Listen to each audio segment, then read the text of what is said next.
Ladies and gentlemen, welcome back to the channel. In today's Walking Dead video, I'm going to be discussing the top 10 saddest deaths in Telltale's The Walking Dead. There's a lot of deaths in the entire series that can make you want to cry, that make you feel sad, down in the dumps, and these are the 10 that stand out the most to me. I want you to leave your list down below in the comments. Any kind of season, any list, I'd love to see what you guys have to say, but this list ranges all the way to season 1 to the final season. I'm not going to include The Walking Dead Michonne or 400 Days DLC, as I don't include those in most of these lists because I don't consider them top 10 worthy. Now, if we can go for 1,500 likes on this video, that'd be greatly appreciated, guys. I just want to say I'm going to be very busy this week. I've got a lot of personal stuff going on, so expect a lot more videos. I know I haven't uploaded in like 4 days, but there's going to be a lot of videos this week because I'll be announcing what's going on in my life because there's something really important happening this week. So if you guys enjoy these lists, make sure you subscribe as well for more content and join my Discord to discuss Walking Dead with me, and make sure to follow my Twitter to stay up to date if anything happens in my life and channel. So thank you all so much for watching, and let's get straight into it.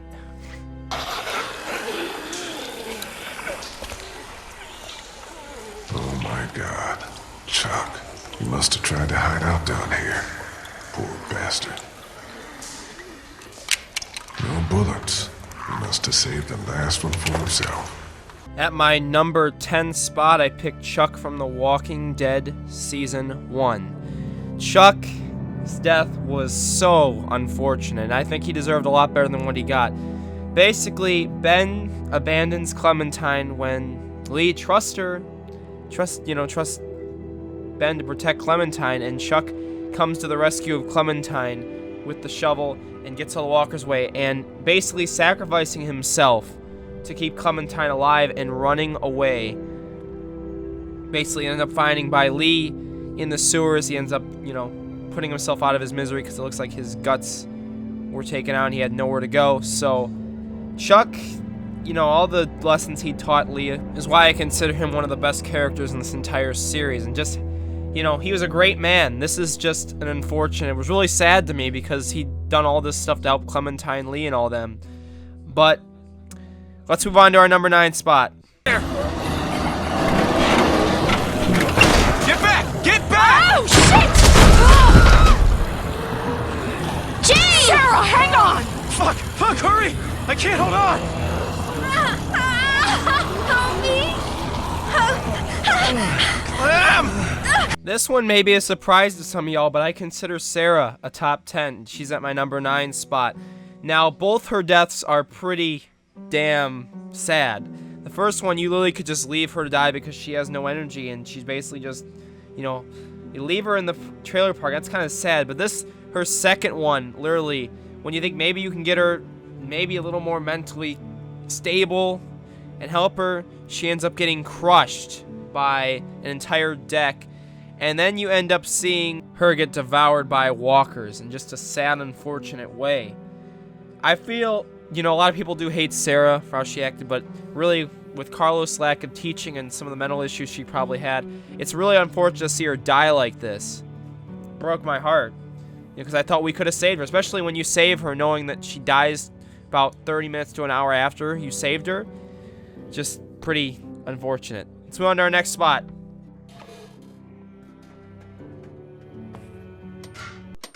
Ben!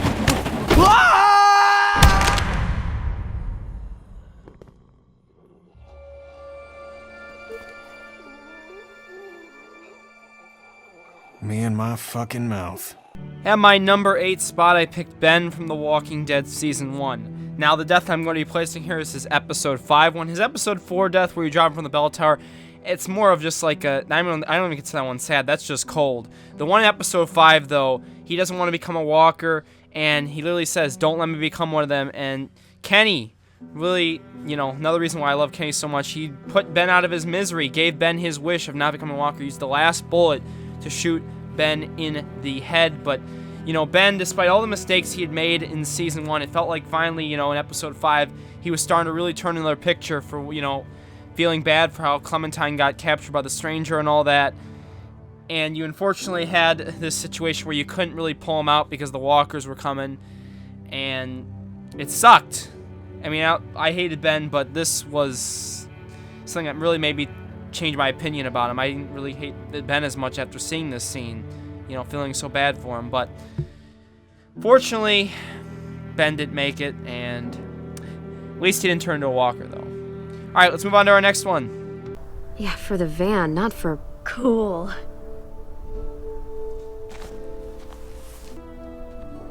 Thanks.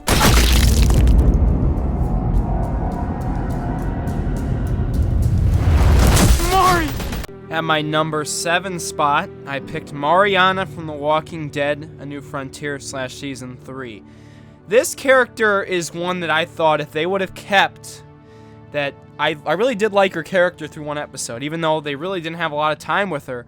I think Mariana would have been a lot better character to have around than Gabe. I think everyone can agree with that. And her death is so unfortunate that, you know, literally she gets her, you know, missing, you know, earbuds and all that. She's like, cool, found it. I'm going to start jamming out to music again like she's been doing out through the entire episode. And she just gets blasted in the brains by the dickhead known as Badger. And she's one of the light spots in this bad season. She is. I really did like her character, and I wish she would have been around at least near the end. I would have rather had her role than Gabe's, you know, but I mean, the burial scene, especially if you go, you know, stay with Clementine, defend, you see the burial scene with her, that's just, it breaks me. The scene really was just, it was bad, sad, you know, any word. All right, number 6. Look at all this junk. Shit, shit, and more shit. Why you ain't got nothing good? Not like the last people I got. They had all kinds of good shit. That was a good catch.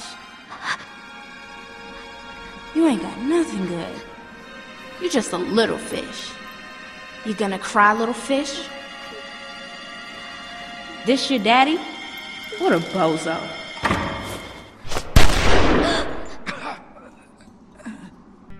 At number 6, I pick Omid from The Walking Dead Season 2. You want a death that really symbolizes The Walking Dead as a game series in whole? It's this death. It's in the first 10 minutes of when Season 2 starts. And instantly when I knew this death happened, you know, I'm like, oh god, this season's gonna be frickin' deaths aplenty. I mean, it was literally the first 10 minutes, and it's like, really, this was what The Walking Dead was, and this is a perfect death that symbolizes what this series is. The feels. Constantly, a character you spent literally about near half of Season 1 with dies in the first 10 minutes like that. It's just, and there's nothing you could have done to save him, and you kind of feel guilty, you know, in a way. But, man, he was a really great character, too, which is really why this death really stung. He didn't deserve it. And I think he's better than Krista, in my opinion. I liked him better than Krista. But you see Krista emotionally, all the stuff she had to go through. Losing Omid just was rough.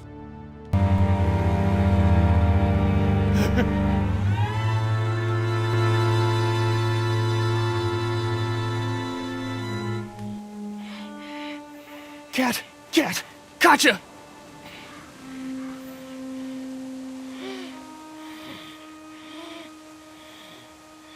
Why? Cat? Honey? Oh, fucking God. At my number 5 spot, I picked Kaca from The Walking Dead Season 1. I thought of her as a really great character. Strong, independent, very caring, but, man, her death, that was something really, man. The effect you saw it on Kenny, and really this completely, I think, changed the momentum of the group. Really, because we knew Duck was going to go down, but do we really expect Kaca to, you know, end it? No. I mean, when she said, I love our son more than life itself, she sincerely mean that. And losing a son was just too much of a pain for her, and she couldn't do it herself. And just, I mean, you may have hated Duck as a character, but, you know, seeing Kaca and Kenny go through this emotional turmoil pain was just, wow. I mean, it was difficult. Rest a second. Keep him off us! No. I got you!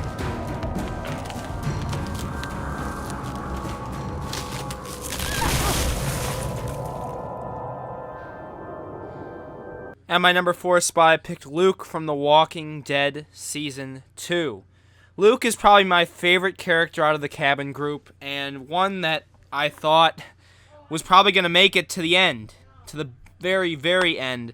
And the way he dies is complete baloney. He goes out, gets shot in the leg, basically can't really run anymore and crawls through the ice. And I really attribute Arvo running and some other bad luck to getting the ice to crack. And then Luke, unfortunately, even if you break the ice or not, it doesn't matter. Luke will die regardless of the decision, and he basically drowns to his death in freezing water, which is like, it's one of the worst ways to go in the apocalypse. But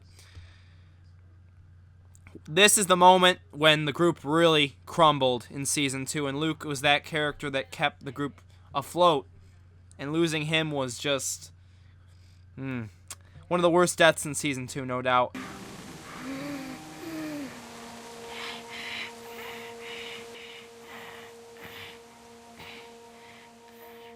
What do we do?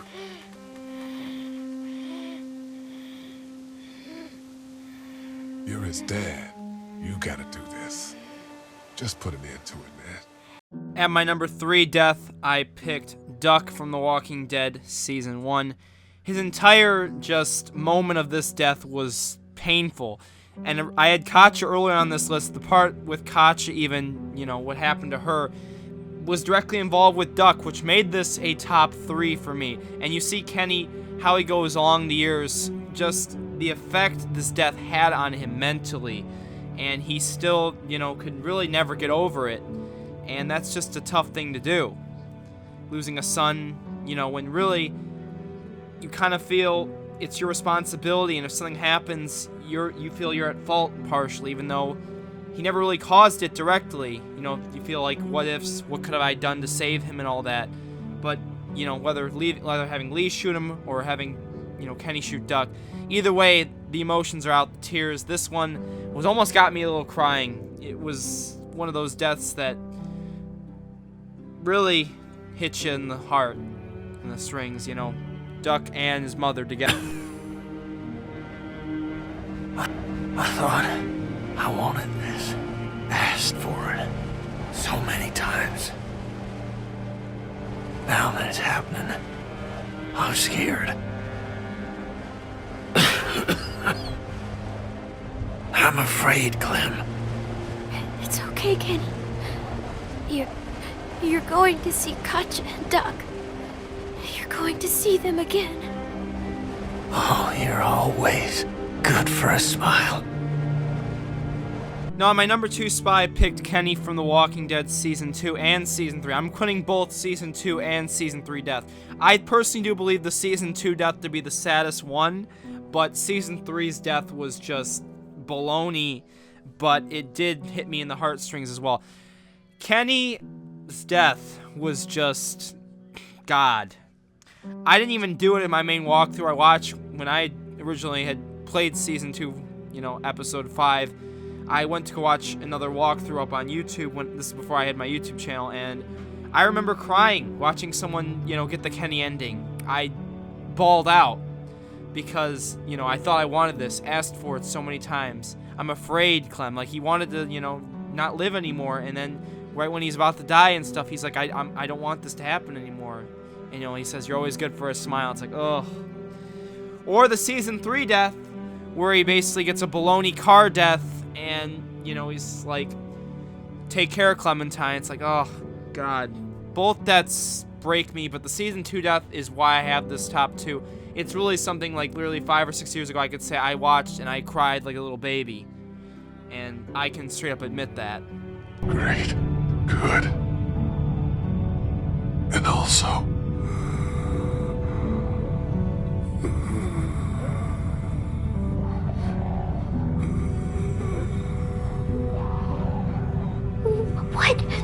What is it? No, don't worry. All right, I'll miss you. Me too. Not a surprise, my number 1 is Lee Everett from The Walking Dead Season 1. When people look back at this game 10 or 20 years from now, they're going to say this was the one moment that really was the enshrining moment. Lee's death. Really, this episode, the 5th episode, and this emotional ending was what I attribute this game to getting its Game of the Year awards and critical success. Lee's journey to get to this point was something, you know, that not many characters in gaming can replicate. An emotional bond between a complete stranger and a little girl he finds without her parents. I'll never forget Lee, and I don't think any of you guys should either. His impact on a lot of us will be felt for decades to come, and people will look back at saddest moments in gaming. This will definitely stand the test of time and be one of the saddest ones without a doubt. Either whether you left him to turn or you killed him, either way was just heartbreaking. Sadly though, I wish he could have survived. I know. But this has been my top 10 saddest deaths in Telltale's The Walking Dead. If you guys want to do me a favor, if you enjoyed this video, please make sure you subscribe and leave a like if you enjoyed. And I will definitely, like I said, I have a lot of stuff coming up this week, so we'll have another couple Walking Dead videos coming soon. So, thank you all so much for watching, and peace. I try to run away, but you're running up on me faster, and I could barely breathe.